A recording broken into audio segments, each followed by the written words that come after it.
دیموکراتی کوردستان ئاهەنگێکی جەماوەری بۆ پشتگیری لە لیستی سەدۆدەی پارتی دیموکراتی کوردستان و کاندیدەکانی ساز کرا. لە دەستپێکی ئاهەنگەکەدا ئاکۆ چاوشین بەرپرسی لقی 11 پارتی وتەی بەخێرێنانی پێشکەش کرد و بە ناوی جەماوەری پارتی لە سنوورەکە بەخێراتنی مەسرور بارزانی کرد بۆ شاری ڕانیەی دەروازەی ڕاپەڕین.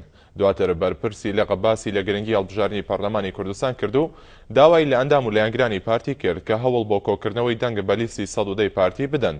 پاشان مەسرور بارزانی وتارێکی پێشکەش بە جەماوەری ئامادەبوو کرد و تیشکی خستە سەریادی هەڵگیرسانی شۆڕشی مەزنی ئەیلول و شۆڕشی ئەیلولی بە گەورەترین شۆڕش لە مێژووی بزاوی ڕزگاری خوازی کوردستان لە قەڵەمدا و ڕۆڵی خەڵکی ئەم دەڤەرەی لە شۆڕشی ئەیلولدا بەرز نرخاند. دواتر ئاماژەی بە هەڵبژاردننی 21 ئەم مانگە کرد و داوای لەسەر جەمدۆست و لایەنگر و ئەندامانی پارتی کرد بەشداری لە پرۆسەی هەڵبژاردن بکەن و کار بۆ سەرکەوتنی لیستی سەدۆدەی پارتی بکەن.